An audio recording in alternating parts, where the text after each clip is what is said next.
Great, great. Well, again, I'm Rubye Kendrick. I am mobile today myself, but I'm parked now, so that's a good thing. But I'm the president of the Tyler Smith County chapter of the League of Women Voters.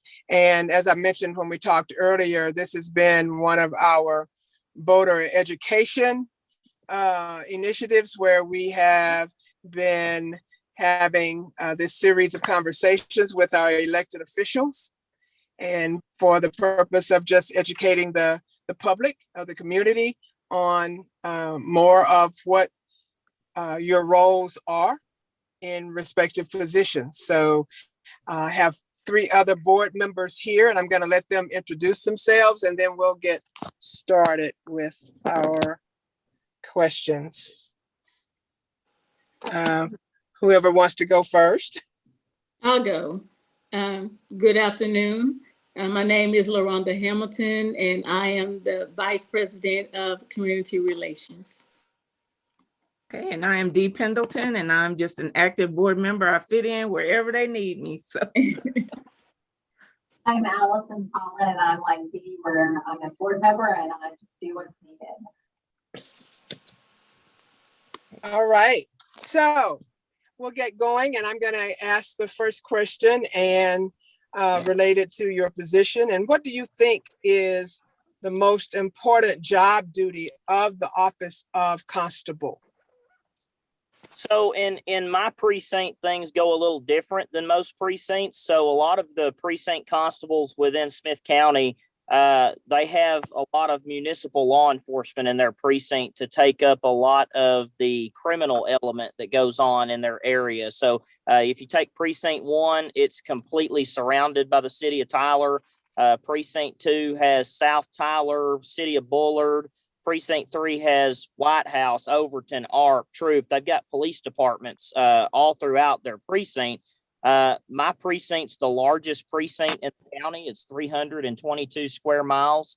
I can actually fit 5 land masses the size of the city of Tyler in my precinct alone. Wow. I am the only law enforcement agency that is in my precinct. None of the municipalities have a law enforcement agency here.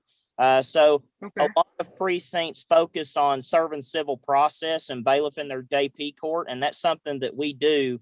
But I also take on a lot of the criminal side of our precinct, which is answering 911 calls, investigating thefts, narcotics. We get a lot of calls for disturbances and things of that nature. So I reference that the precinct 4 constable's office is kind of like being Andy in a big, huge Mayberry.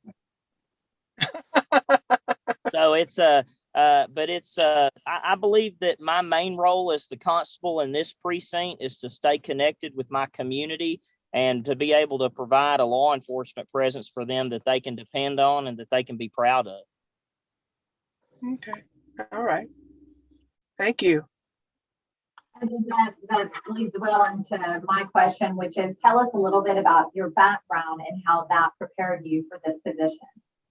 Okay, so I started in law enforcement in 2011. I started working for Chief Gary Pinkerton and J.B. Smith when he was sheriff here in Smith County. I started in the jail. I left the sheriff's department to go to work for the ARP Police Department because they had openings for me to be on the street and be able to be a patrol officer. I got my training at ARP, and then I went to Brownsboro Police Department where I stayed for 6 years. I was their night shift officer as well as their canine handler. So the majority of my background in law enforcement would be narcotics for the most part. Worked at K9 for almost 7 years of my career, and I've been the constable for almost 7 years. So it's I kind of left being a narcotics officer and a K9 handler to come in here. And also a little background about me. I was born and raised in Chapel Hill. I graduated from Chapel Hill, played sports in Chapel Hill, which is right in the middle of my precinct. So I'm a hometown boy. I know a whole lot of people in this area. My grandparents owned a grocery store here for nearly 40 years and also owned a meat processing plant where we used to sell a lot of our beef. And we still own the second largest ranch in the middle of the precinct. So when I'm not doing constable work, I'm on horseback, usually working cattle somewhere. Oh, wow, that sounds exciting. Thank you. Thank you, Josh. So you've kind of touched a little bit on it, but what are the key issues facing the precinct that you serve?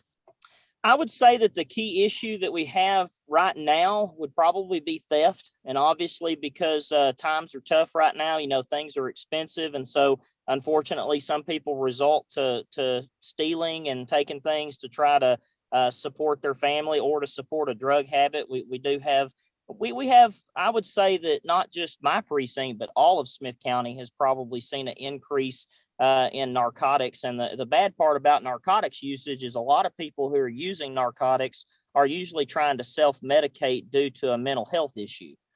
So we do have a lot of mental health problems as well.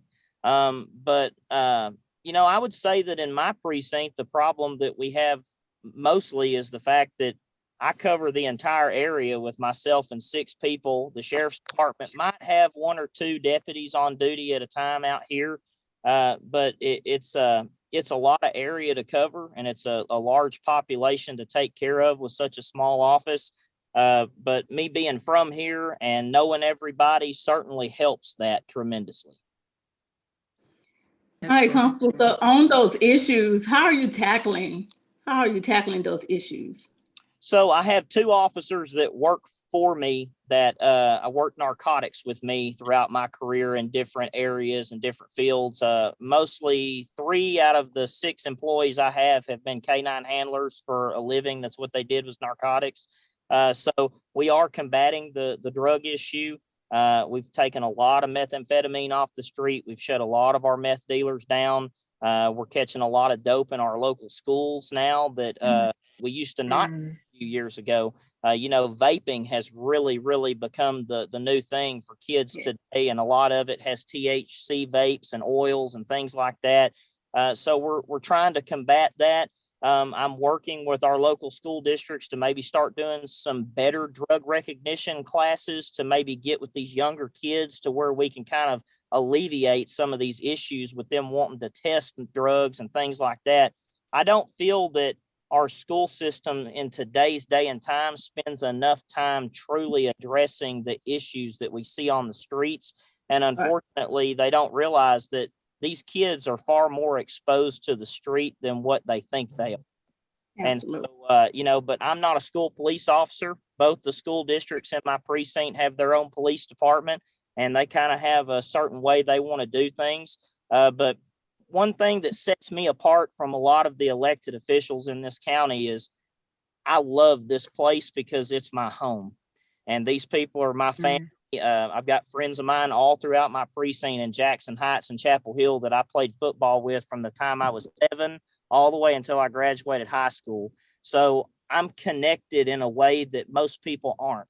So I kind of feel like I was part of this community long before I ran for office, and I'm trying to utilize my office and utilize the taxpayers' money to be able to infiltrate our community in a way to where it's going to impact them in the best way that I know how. Wow, that answered a lot of the question in respect to how you feel about your job, for sure.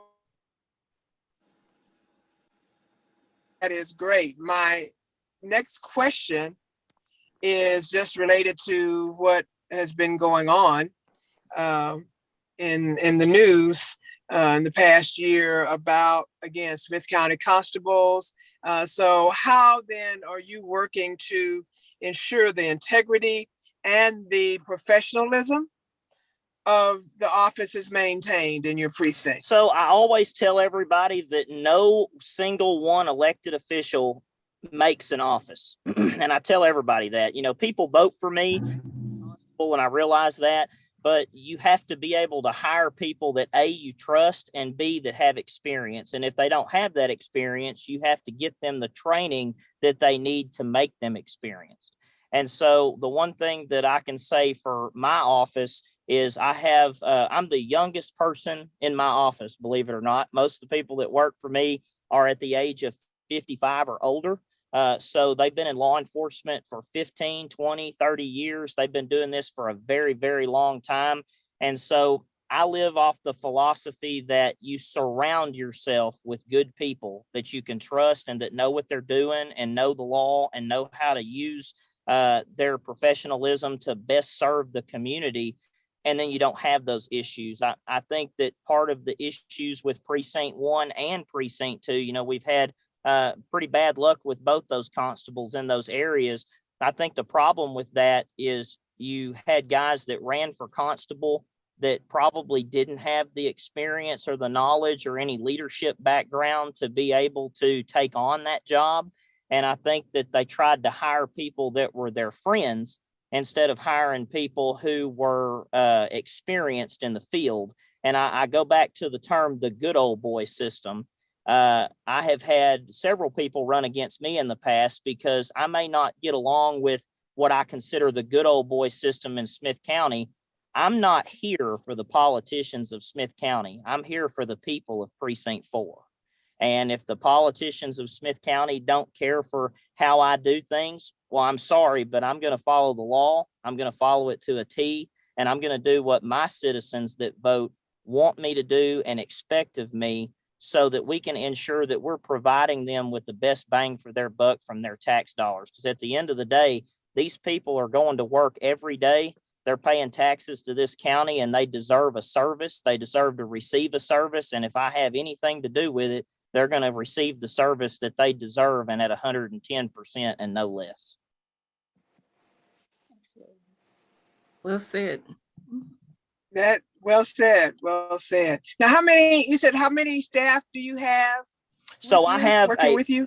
So when I took this office over, there was a constable, 2 full-time deputies, and a full-time secretary.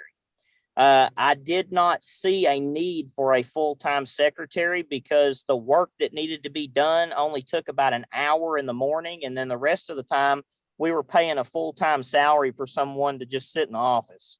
And so I took that full-time secretary position and I created 3 part-time positions out of that, 2 part-time deputies and a part-time secretary. So I have a part-time secretary, 2 part-time deputies.